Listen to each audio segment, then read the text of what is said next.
Thanks, Chris. Good to be back. Yes, congratulations. Okay, thank you. When you finished writing Fall from Grace, did you know right then and there that this would be an award-winning book? No, you never think it's going to be. You hope it's going to be an award-winning book, but you never think it's going to be an award-winning book. You're just glad you're finished, and you hope someone will publish it, and then you move on and start the next one. But did you feel at all like, this is, I've really accomplished something here? Did you feel, at least in terms of all your previous work, did you feel you reached a new plateau?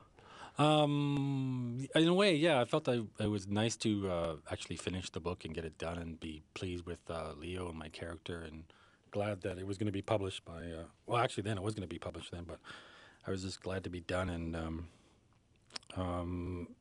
yeah, it's really hard to explain. Like when you're finished a book, you're really so happy to be done, but you're also, there's a sigh of relief, and then you take a break for a couple weeks, then you move on. So it's not like, oh, this is the best thing I've ever written. It's like, this is a really good thing I've written, and then you go, maybe I'll try to write the best thing next time. That's interesting. Yeah. And I also wonder too how you know when you're really done. That's the best question for You never know when you're done. Pretty much for me, I'm done when I reach the last page and I go like, I think I'm done. I'm tired. I'm going to go to sleep. So your body tells you when you're done. Your body and your brain goes like, oh, you finished it. Oh, good for you. And 80,000 words later, I think I'm done. Wow. Go home and watch TV.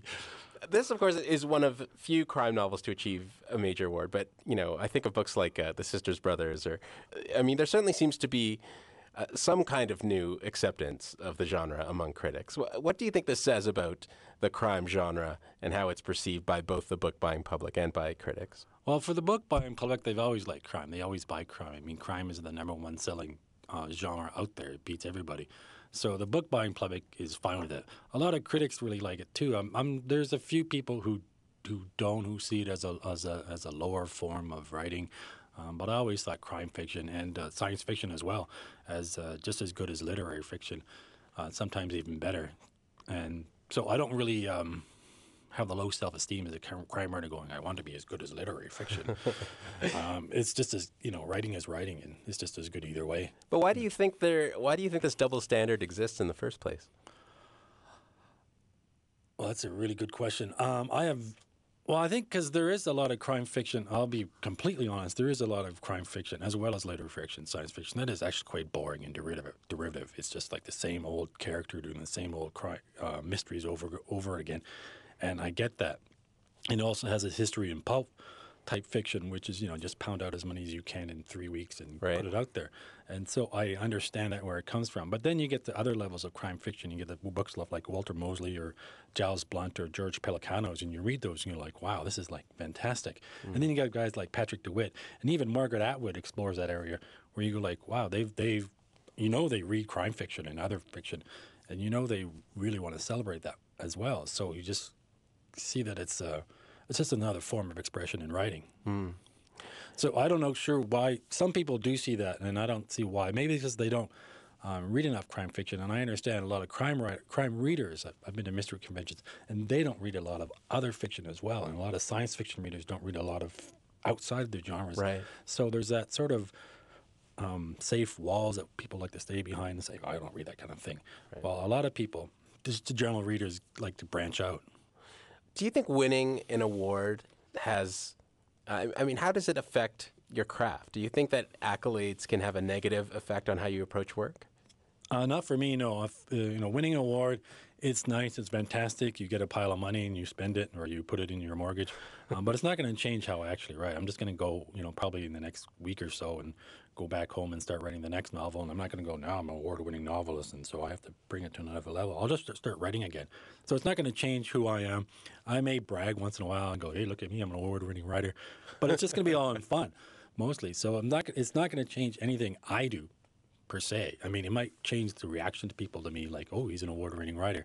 But for me, it's not going to change anything. But surely you plan to celebrate in some way. What are your plans with the prize? Well, the plans with the prize. Well, the plan was the prize was the bottle of champagne I bought last night. Nice. After winning, because I was at a hotel with my wife and might as well celebrate the bottle of champagne. And also, my family was planning to go to Costa Rica this January, so that money will help pay for that trip. And then I'll just use the rest of the money to pay down my mortgage. And I'll dance in the street and celebrate, and people, well, my friends go, "Did you win?" I go, "Yes, I won." And they'll be, "Oh, good for you," and shake my hand and all that kind of stuff. So there's that fun stuff. But then afterwards, it's just back to work. Right. Just back to work. I think like most writers, I mean, any writer who wins a big award, they'll celebrate, but then it's just back to work. You have another book on the shelves already, A Killing Winter. Yes. How would you compare A Killing Winter and Fall from Grace? Would you say that there was any substantial growth as a writer between the two projects? It's weird because they're both almost written at the same time because of the way it all worked out. Killing Winter was kind of written first, but then it was sort of written second. And I don't want to get into that whole story about what happened. So it's sort of, it was almost like I wrote them both at the same time. So I sort of grew. I watched the character grow, but my writing, I think, just sort of stayed relatively the same. There might be some minor progressions I didn't notice, but maybe someone else has noticed. But I think it's just, and maybe in the third or fourth book, when I'm writing them by myself without the two there, I might try something different or try going somewhere else. I mean, it's really hard to explain when you're a writer. Have I grown in the last 2 years? Because it's very minuscule. If I grow in the last 30 years, I can see that. But in the last 2 years, it's really hard to see that. Other people may see that, but I really can't sometimes. But would you say that the books have essentially the same sort of personality, or are they, or how would you describe each book in respect to each other? Well, I think it's basically the character thing. Leo in the first book in Fall from Grace is sort of trying to get his life back in order, and he's trying to figure things out, and he's going back and forth from living on the street and living in that mode and having a real job. And in the second book, he's sort of adjusting a bit more to being a regular citizen. So that's I think the adjustment in the character is different in the book and how he deals with certain things. So as the character progresses, I think that'll happen. So the personality that way would be different. The tone, I think the books will be similar. They both deal with certain issues, things of violence. But I think as the character grows, the books will probably grow. What's it like bringing the same character to different novels and working with that same character over and over again? How would you describe your relationship with Leo? Well, Leo is like, it's like a best friend I have, but I really don't want to hang out with him because he has serious issues.